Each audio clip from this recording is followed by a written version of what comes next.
Welcome to the Jill on Money Coronavirus Market Update. It is Tuesday, August 4th, and stormy, crazy weather. Yes, I know it's a perfect metaphor for where we are in the universe. We are trying to help you through this period, at least as it pertains to your money. So if you've got a financial question, do send us an email. Our email address is askjill@jillonmoney.com.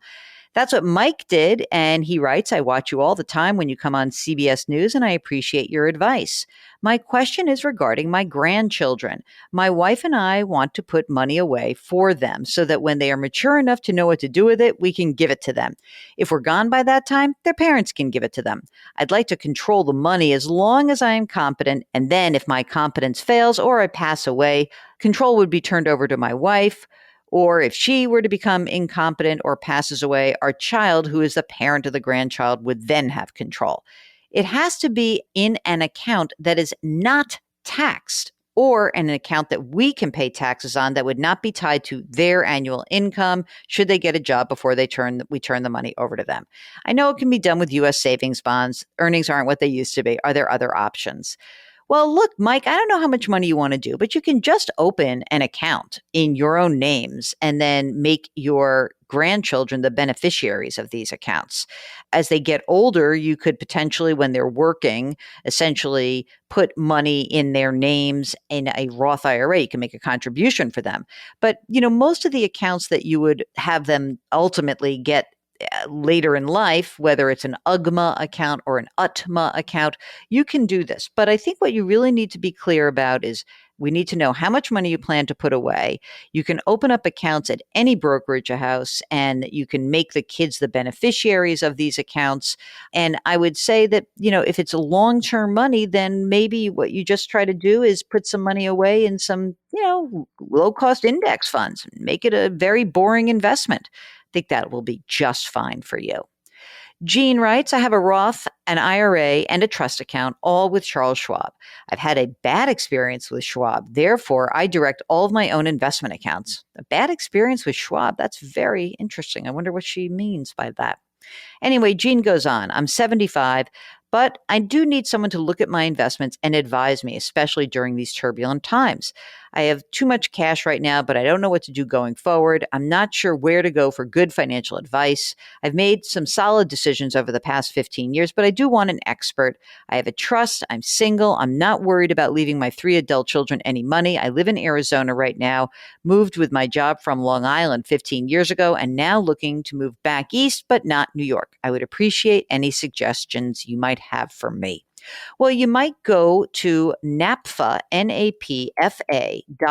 That's the National Association of Personal Financial Advisors. There you could get fee-only advice, meaning you could pay someone by the hour. There are tons of people who can help you out.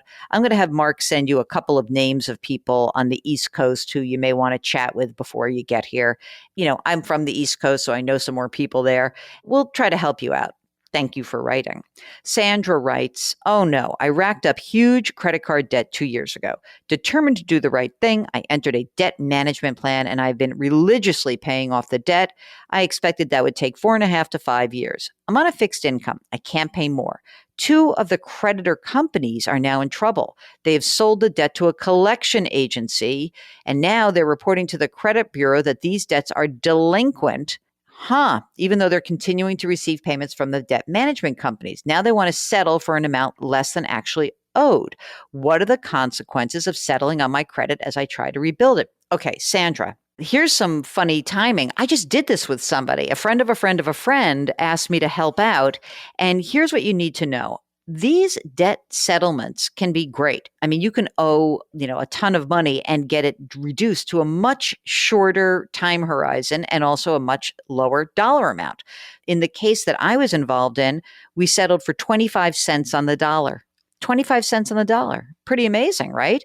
The downside is that it could be reported on your credit report as a discharge mortgage, which counts against you. Then again, since you're already in a debt management plan, you probably have seen your actual credit rating and numbers go against you. The other thing that can happen is, and it depends on the company, whatever is released. So let's say you owe $10,000 and you end up only paying $2,500.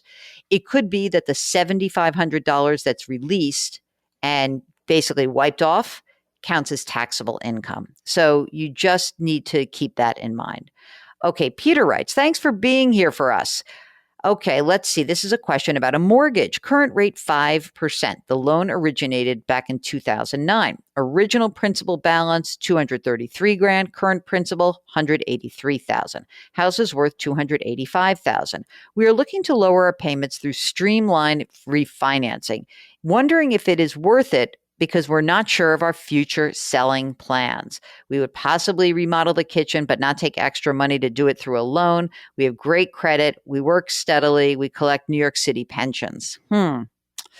Well, Peter, it just depends whether you're going to stay or not. You're going to have to make a determination. So I'd run the numbers, and then I would determine from your perspective how long you think you're going to stay in this place. And if it's going to be that you can recoup the money in a very short period of time, maybe a couple of years, then I'd go ahead and look at the refinancing, but run the numbers. Okay. Christina writes, I have a medical proxy for my dad who is living in a nursing home.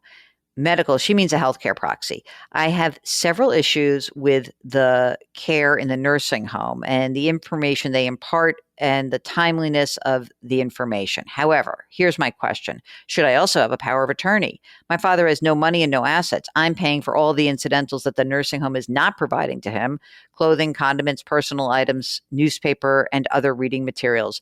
What would the purpose of a power of attorney serve if there are no assets? I don't know. And it probably wouldn't serve much of any benefit to you. It's really for people who have some assets and need to have somebody steering the ship. Probably not necessary for you to worry about that.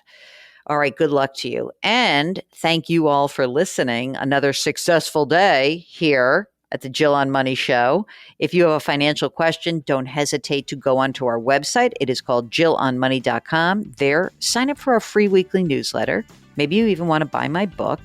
And if you like this podcast, would you mind telling some folks about it? We sure would appreciate that. Just easy to do. Maybe send them a clip and then encourage them to subscribe.